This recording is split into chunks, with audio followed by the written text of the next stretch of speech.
Hey everybody, it's Mike from The Mike Wagner Show. If you like The Mike Wagner Show and you want to make your own podcast, well, let me tell you about Anchor. First of all, it's free. Secondly, there's creation tools that allow you to record and edit your podcast right from your phone or computer. You can also add any song from Spotify directly to your episodes. The possibilities are endless. Anchor will distribute your podcast for you. You can be heard on Spotify, Apple Podcasts, many more. You can also make money from your podcast with no minimum listenership. It's everything you need to make a podcast in one place. So download the free Anchor app or go to Anchor FM to get started. Hey everybody, it's Mike from The Mike Wagner Show, powered by Sonic Web Studios. Visit online at sonicwebstudios.com for your needs, and brought to you by official sponsor of The Mike Wagner Show, international warring author Meagan Paese, Missing, available on Amazon and paperback and ebook. We're here with an amazing lady who's multi-talented, who's a DJ and a promoter from Coral Springs, Florida, with a passion for music beginning at the age of 12. She began DJing at the age of 20 at Lynn University in Boca Raton. Also played violin, piano, and also in church, music recitals, in orchestras, on a Beatles tribute concert, and also an avid Beatles fan, and interviewed a lot of great musicians. And she's also got the history in rock and roll, talk about her radio show, and also some upcoming events, a lot of Beatles memorabilia, live, ladies and gentlemen, from the Plus Studios in beautiful sunny Florida. We got the multi-talented DJ, promoter, and radio host of our wonderful show, The History of Rock and Roll, ladies and gentlemen, Meagan Paese. Meagan, good morning, good afternoon, good evening. Thanks for joining us today.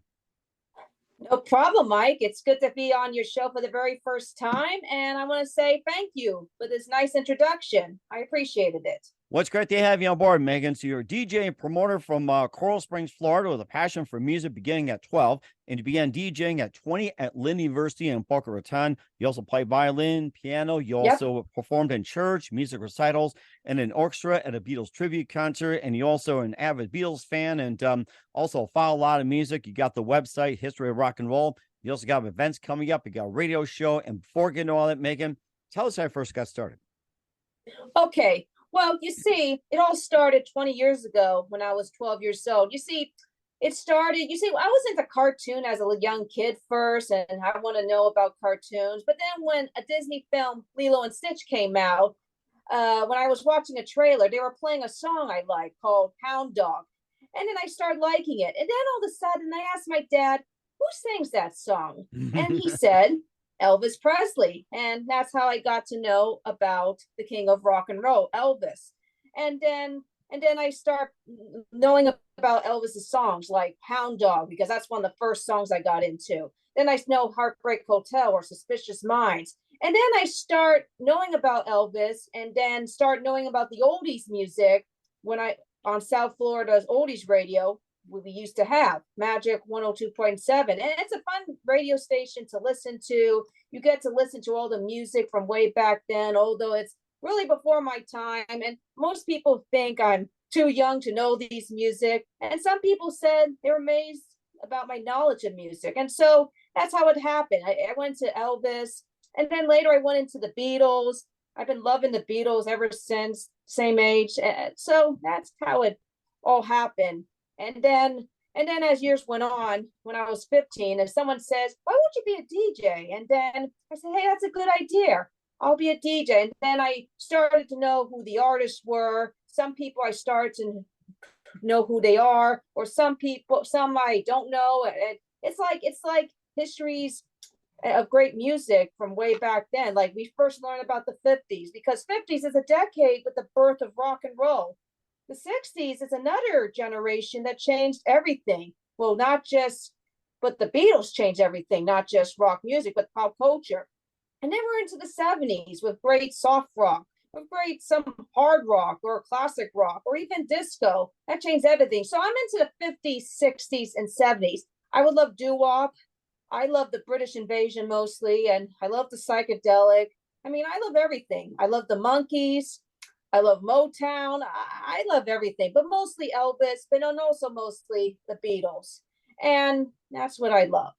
And what was it one precise moment that simply influenced you into what you do in the rest of your career? What was that one precise moment for you? One precise moment? Yes. Let's see. Let's see. My most moment. Well, let's see. Ever since I got into it, let's see. My other moment I like by liking the oldies is concerts, because going to concerts was a lot of fun, and it's like going there to see people watching the shows that brings memories alive at that time. So that's how I got into it. And then also with rock and roll, when I started going to Lynn University in Boca Raton, that's when it all happened. About 2010, I asked one of the staff saying, why won't you? Well, I said, sorry, I was saying, I like to be a radio host someday. And he says, why won't you talk to Bob Trainer? And Bob Trainer's the guy who trains me what to do in the studio. So he taught me what to do, how to use the radio board, how many channels I have to use, and then I had to, and then as I got trained by Bob, I started to do my own show. So I called it The History of Rock and Roll. I would bring my CDs, I would bring like my iPod or anything I could play on YouTube. And that's how it happened. And then later I started to get some guests on the show. Like when I started getting guests, I started to get some people I know from Florida first. That's how it happened. And yeah, that's my moment. The concert and of course the radio. And then how about, besides the Beatles, Elvis, and all the groups you mentioned, who are some of your other favorite artists and singers growing up? Well, let's see. Oh, that's a good question. Well, besides Beatles and Monkees and Elvis, I love the Rolling Stones. They're one of the greatest band I love. I love the Who, and they're one of the great bands. Those are good questions. I also love country music because there's some yesterday's country I love. I mean, they're fun to watch, they're fun to listen. I mean, that's all I like. So And of course, we'll also talk about your career as well, too. Not just being a DJ, you played violin, piano, and involved a number of projects as well, too. We'll talk about that. But first, listen to the Mike Wagner Show at themikewagnershow.com, powered by SonicWeb Studios. Visit online at sonicwebstudios.com for all your needs. Look at a professional website without breaking your budget. SonicWeb Studios is the answer. SonicWeb Studios offers fast, affordable custom web designs at below the competition rate. Call today, 1-800-303-3960. It's 1-800-303-3960 or email to support@sonicwebstudios.com. Mention Mike Wagner Show, get 20% off your first project. Sonic Web Studios, take your image to the next level. Also, time to give official shout out to our official sponsor, the Mike Wagner Show, international warring author Meagan Paese. If you love fast-paced mysteries, you'll love Missing by Meagan Paese, available on Amazon in paperback and ebook. Missing is fast-paced and intriguing with an unforgettable twist. Takes place in 4 countries, 2 strangers, 1 target, where truth is an illusion and those you love will be the first go missing. It's available on Amazon in paperback and ebook. Missing by Meagan Paese has garnered great reviews, and Eve 11 enjoys by Howard celebrities, including Joanna Cassidy, Forge Riley, and M&M's. So grab your copy today for it goes Missing by Meagan Paese. Available on Amazon. Also, check out the Mike Wagner Show at themikewagnershow.com. Over 40 podcast platforms heard in over 100 countries, including Facebook, SoundCloud, Spreaker, Spotify, and iHeartRadio. Also, Anchor FM, iTunes, Google Play, Amazon, Audible, Apple Music. Also on HamiltonRadio.net every Thursday night, 9 p.m. Eastern, 8 p.m. Central. Also on BitChute, Rumble, and a few networks coming soon. Take the Mike Wagner Show on any mobile device. Subscribe to the Mike Wagner Show on the YouTube channel. Follow the Mike Wagner Show on Instagram, Twitter, and TikTok today. And for great gift ideas, go to Amazon.com. Check out the Mike Wagner Show podcast. T-shirts, pop sockets, throw pillows, tote bags, hoodies. Makes great gifts 24/7. Go to Amazon.com. Check out the Mike Wagner Show podcast. And for more great gift ideas, go to Amazon.com/Meagan Paese. Great books like Missing, Once, and Wrinkles. Also t-shirts, pop sockets, hoodies, phone cases, and more. Amazon.com/Meagan Paese. Check it out today. I'll support the Mike Wagner Show on Anchor FM, PayPal, and the MikeWagnerShow.com. Make sure you do so today.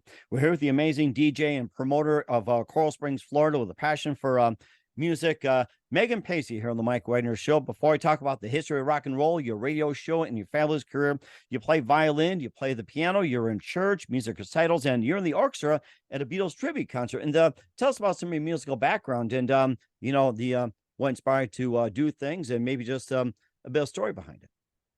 Well, let's see. Well, it started with my dad because my dad used to play violin when he was a teenager through college. While he used to live in New York. Well, you see, when I was in the 6th grade, I was in a music class and we were starting to learn violin. And then all of a sudden I start going through my dad's old violin that he used to play a long time ago. And then he got me into music lessons. So I started doing music lessons. I used to take an orchestra class, and that's how it happened. But then all of a sudden, my mom says, "Hey, why won't you do a play like in the orchestra or something?" And I said, "Hey, I like that idea."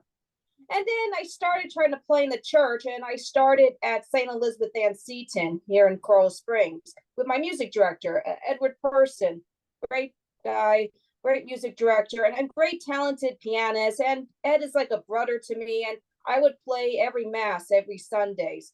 And Hmm. also, and to keep me busy at that church, we would do Easter Sundays with the quartet, but mostly we do Christmas, and I would help Ed with Christmas music. And also besides that, but now as since I no longer play at St. Elizabeth, I started ending up playing in another church just temporarily, which is St. Andrew's. And we got some nice people there too. And recently, yes, I did play in an orchestra with a Beatle tribute show, which was last January with the Academy Orchestra. And that was in Stuart, Florida, Wow. conducted by Tom Stravinsky, great conductor. And he does a great job organizing and composing all the great arrangement for the Beatle music with a Beatle band. Well, Liverpool Live. I mean, they used to do it with McCartney Mania, but now it's with Liverpool Live, and we do it at the Lyric Theater. And the truth is, it's a lot of fun doing with the orchestra. And the truth is, about me playing music, it's like a gift from the Lord. So Hmm. And that sounds like it as well too. And also, any other pursuits you plan on doing, like with playing orchestras or music or anything like that, besides DJing and having a website as well? um yeah, I would say so. Sure, Okay. All of right. And, course. and and of course you also segue over to the history of rock and roll as well too. And you got that website, got a radio show, and Yeah, tell us more about that and what inspired sure. to get that going. So tell us more about Okay. your program. Of course. Well, it's still at Lynn University, and it's a 50s, 60s, and 70s show, and sometimes 80s. We play music like to keep memories alive. We do it for fun. And also, we play Beatles mostly. We do Who Comes in Concerts. We do a tribute, anniversaries, lots others. And it's like for fun. And also, we get a lot of guests to call in on the show. And I said earlier, we get people that called in. One from Florida. We had Chris McDonald on the show when we do an Elvis topic. When we do Beatles, I would have Joe Johnson on. He's the host of Beatle Brunch, a really great personality, great friend of mine, and a most trusted guest. I had Joe on the show, and we would talk about Beatles, but what is coming up, including Paul or Ringo's upcoming concert, or what upcoming CDs or anniversaries on the Beatles. Hmm. Besides that, we have people come in the studio, including forms in a band in South Florida. Besides that, we get someone famous on the show. The first one we had someone famous was Bobby Hart, who wrote songs for the Monkees, and having Bobby was amazing and really nice guy. And then we started getting other ones famous, like we had Jim Peterick from Ides of March. He was He's a great, really good runs one. I great. like him. Hmm. Yes, he's great. And then also we started to get others. We got Tommy James on the show. He's amazing. We had John Sebastian. We had Joey Mullen from Badfinger, if you love Badfinger. We also had Rod Argent from Zombies. We also have like photographers on the show. Elliot Lanning, he's a photographer for Woodstock. We had Henry Deltz, he's another amazing photographer in California. We had Bob Gruen, who took pictures for John Lennon from New York. I mean, Oh my he's gosh. amazing. Wow. Yes, we had Chuck Leavell on the show. He plays for the Rolling Stones for 40 years. I mean, he's another amazing guy to talk to. We had Denny Tedesco, the film director for The Wrecking Crew. I mean, he's great. Excuse me. And of course, for Beatles, we would get a lot of guests to talk about the Beatles, including Beatle authors. And this was the idea by a woman named Nicole Michael of the 910 Public Relation, and she suggested me to get some authors on the show. And I like the idea. We get Terry Crane. He wrote a book on the Beatles merchandise, the Nams. We had Jude Sutherland Kessler. She wrote a book on, she wrote a book on series on John Lennon. We even had Kenneth Womack, a Beatle historian. We also had Jay Bergen, who does a trial as a trial lawyer for John Lennon against Morris Levy. We also had Lori Jacobson on her new book, Top of the Mountain, on the Beatles at Shea Stadium. Of course, Dave Swenson, he wrote the same book about Shea Stadium, but a different kind of story about Shea Stadium. And we have Robert Haranias on Yellow Submarine. He was amazing too. And besides Beatles, we would have guests to talk about the connections on the Monkees. Besides Bobby Hart, I had two people that played for Mickey Dolenz, and they were amazing. Wayne Avers and John Billings. We also had a couple of people to talk about Monkees on Monkey Mania Radio, like Charles Rosnay. And Rosnay's a great guy, and I would have him talk about Beatles and Monkees because he does conventions and events on the Monkees and the Beatles. We also have, we have Mick Lawless. He was great. We also have Fred Velez on the Beatles book. He came out, A Little Bit Me, A Little Bit You, and A Little Bit Me, A Little Bit You, #2. That was amazing.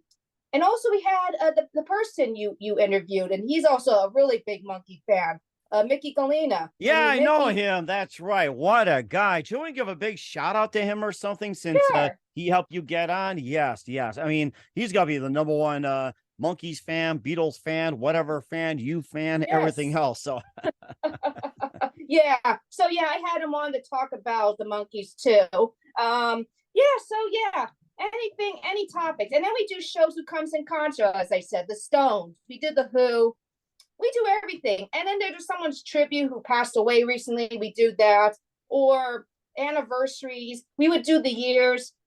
So that's it. So that's what I do for fun. And of course, on my website, we get more listeners on the show. Like one time when I do live, we start to get more listeners. But with the rebroadcast now as a podcast, we get more and more listeners as well. So we get listeners from Florida. We get listeners from Los Angeles, well, actually California, Vegas, New York. We got one in Memphis. We got listeners from like London and Liverpool. And we also got listeners from Sirius XM, the Beatles channel, and 60s Gold. And we even got the Rock and Roll Hall of Fame tuning in, and the Musician Hall of Fame in Nashville. So wow, that's interesting. And what percentage would you say that the people from Liverpool tuned in, since you mentioned about that? Ooh, that's a good question, Mike. Well, let's see. That's a really good question. Well, let's see. What or not percentage would be like maybe like a good portion, like in the middle, the higher up, the lower. It's like, where would you say like good portion of Liverpool? You said you get a good portion of people from Liverpool tuning in. Well, let's see. Maybe medium or higher. It's hard to tell. It's really hard to tell. Mm-hmm. Really hard to tell. Okay, and also too that you've been on the Beatles a lot as well too. What was the most interesting Beatles story that you ever encountered, or what was the most interesting Beatle topic that you interviewed that just really blew your mind? What was the most interesting that really stood out for you? Wow. There's a lot of topics about the Beatles that I like. I mean, let's see. That's a really good question, Michael. Let's see. Okay, let's see.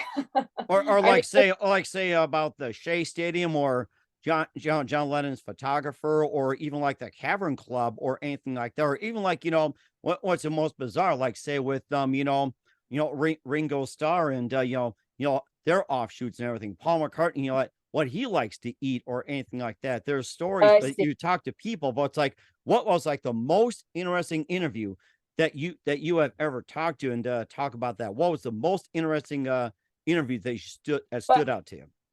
Well, there's one last February. I did a show called The Beatles Fab Four Cities. That's like in Liverpool, London, Hamburg, and New York. And I interviewed 3 amazing guests on the show, and they're like tour guides.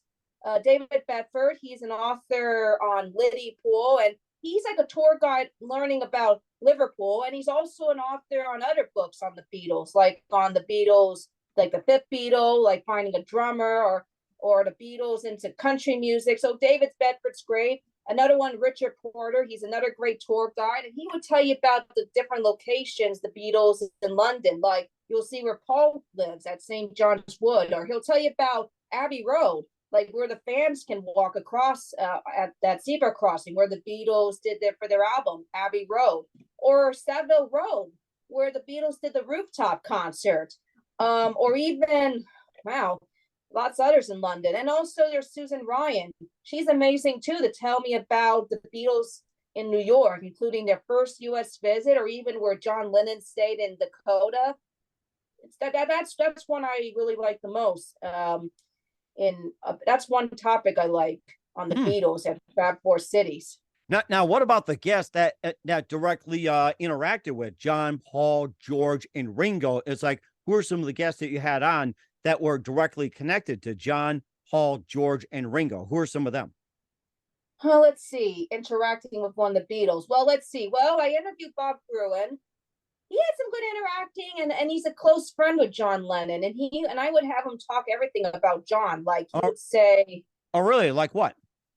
Well, like you would talk about how John had Bob to take a picture of John, like to the Statue of Liberty, because John wants to show that he wants to be kept in the U.S. because when he was in New York, Nixon was trying to kick him out of the country at that time because of against the Vietnam War, and also he also had Bob Gruen take pictures of him anywhere until John passed on, until he got shot and killed.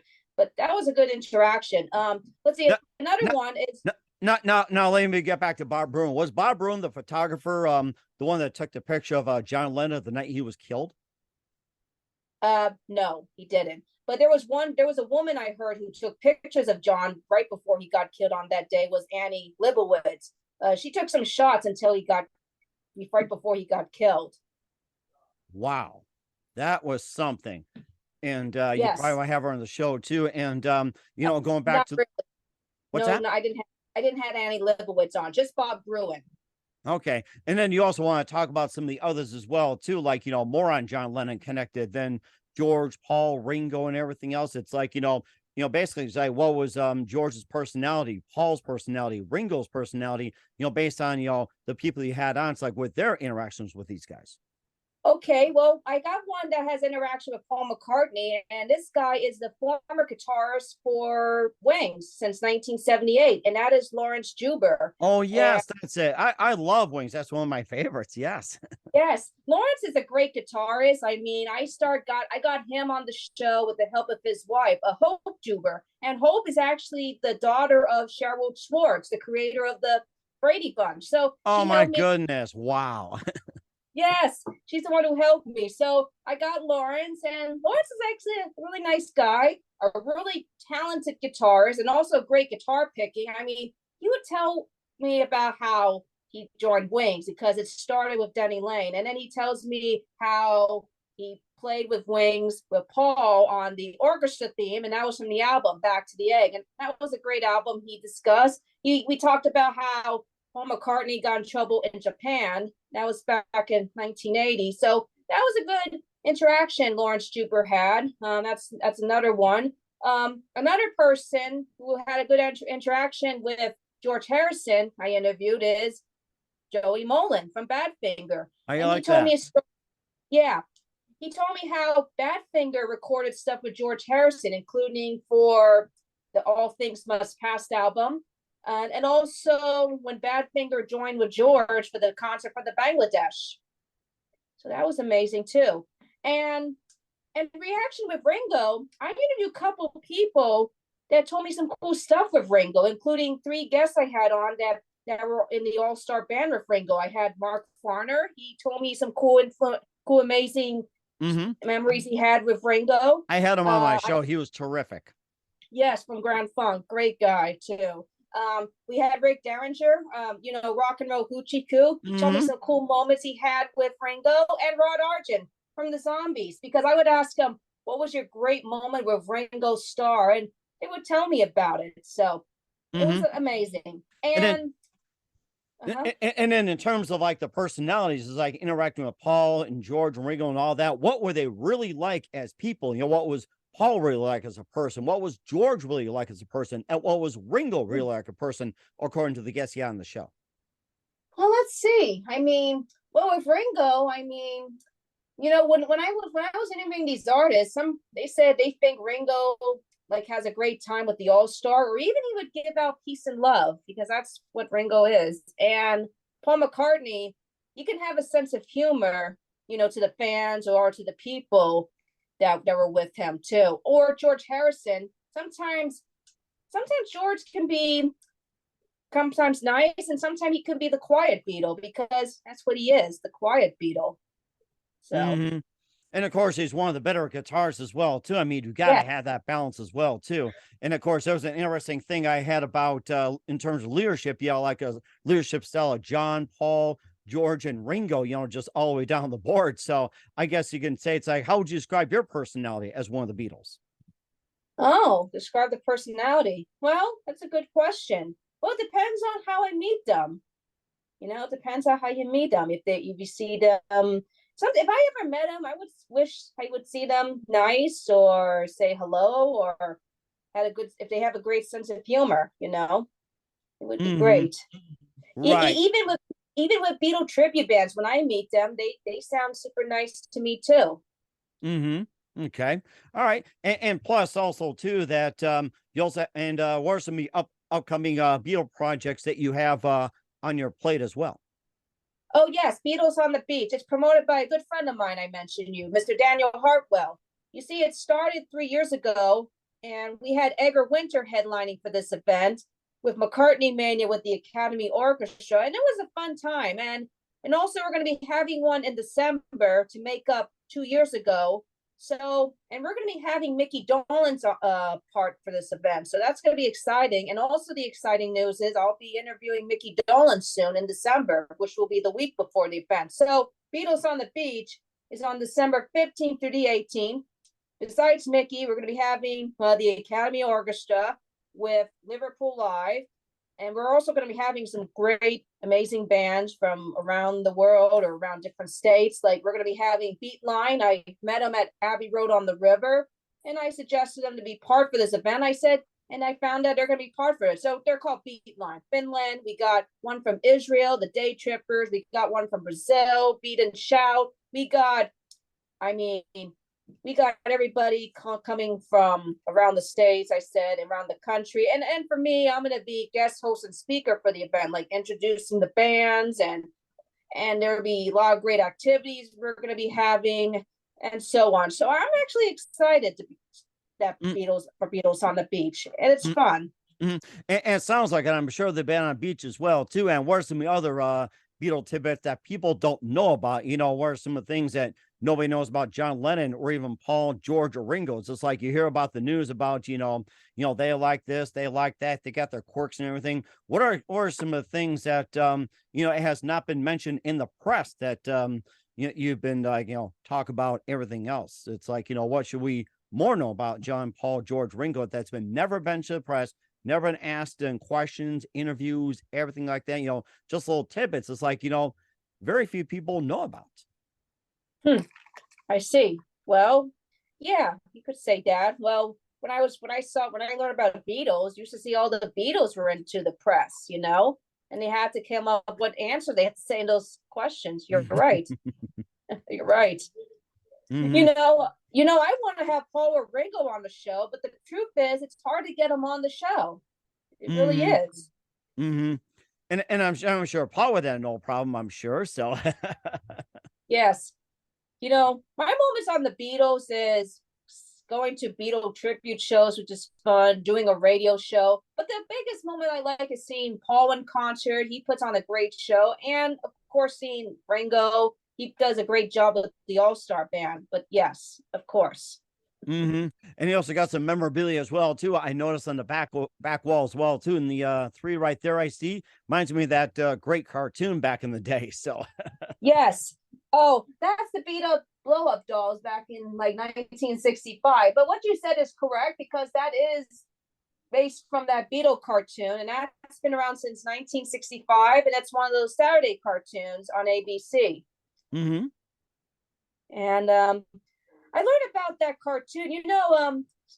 Speaking of the cartoons, I 2 years ago while we were in the pandemic, I interviewed this animator who actually did some Beatle animations on the cartoon and Yellow Submarine, but sadly he passed away. And we were supposed to have him at Beatles on the Beach, and that is Mr. Ron Campbell.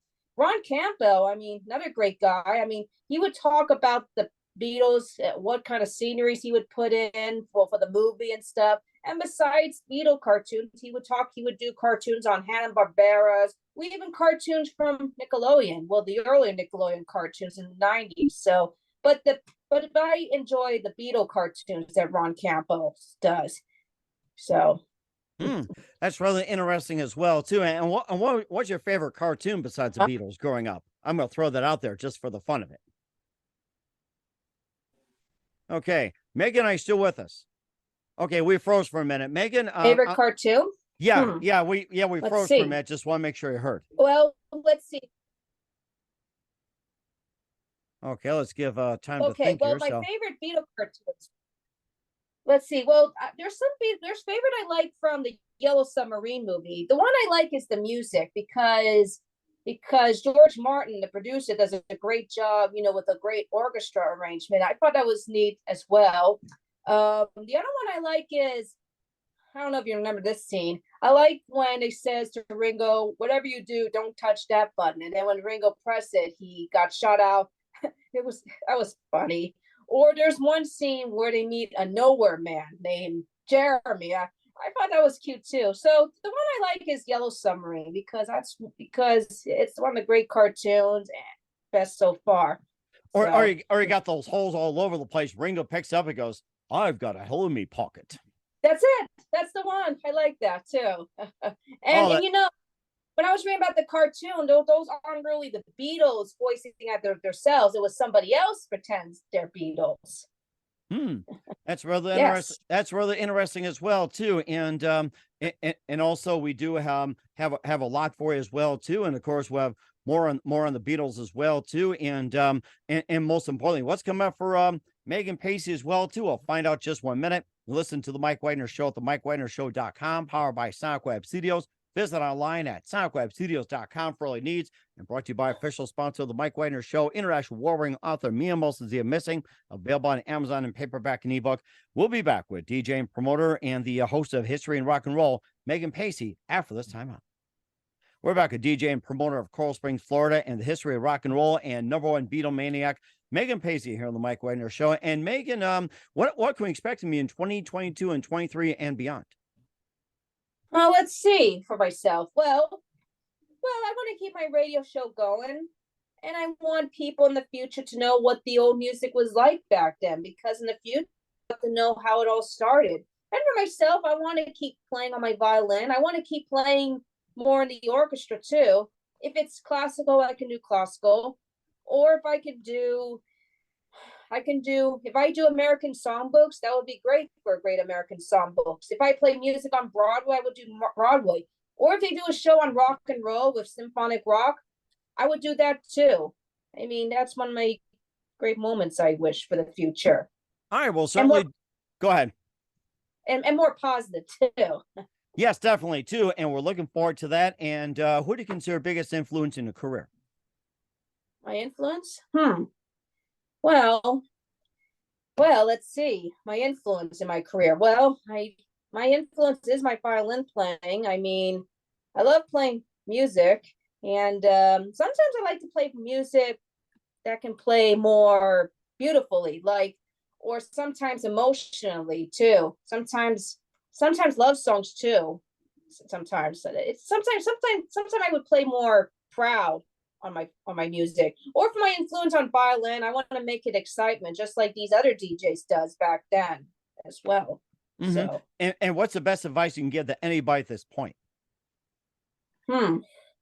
Advice you can give this point? I'm not sure. I'm not sure, Mike. I'm not sure. Oh, that's okay. We'll let you figure out later as well, too. And I'm going to throw one more thing out there, which I should have thought of. What is your #1 favorite, all-time favorite Beatles song, and why? Oh, my gosh. Well, I mean, there's a lot. I'm going to go with "I Want to Hold Your Hand," because that's one of the first songs I remember when I first heard the Beatles. I mean, it started ever since I got into it when I was just a kid. I mean, the Beatles, that's the song that changed everything for rock and roll. It's one of my favorites, I'll say. And where can we find all your where can we find your radio show, your website, and everything at? Okay, well, to find it is www.thehistoryofrockandroll.net. And right now it's podcast just for right now. And you can find these past shows on recorded shows. You can check out on my upcoming shows. And also I have a Facebook page called The History of Rock and Roll. So all I do is post histories, or I post the upcoming shows, you name them. All right, we'll certainly do that. Once again, we're with Meagan Paese of the History and Rock and Roll from Coral Springs, Florida, and Mike Wagner's show. Meagan, a very big thank you for your time. You've been absolutely fantastic. Learned a lot. Looking forward to it soon. Keep us up to date. Keep in touch. Glad to have you back. And once again, what's your website? How do people contact you? And where can people check you out at? Oh, well, they can check me out on my website, but also they can check me out on my Facebook as well. And the website is www.thehistoryofrockandroll.net. And also on podcast, where can we find you on what podcast platform? Well, I don't know if I have a platform, but my podcast is on my website. All they have to do is find it on the recorded shows. It'll be on there. Okay, we'll certainly check that out. Once again, Meagan, a very big thank you for your time. You've been absolutely amazing. Learned a lot. Looking forward to having soon. Keep us up to date. Keep in touch. Glad to have you back, and wish you all the best. And Meagan, you definitely have a great future ahead of you. Thank you. No problem, Michael. I appreciate it.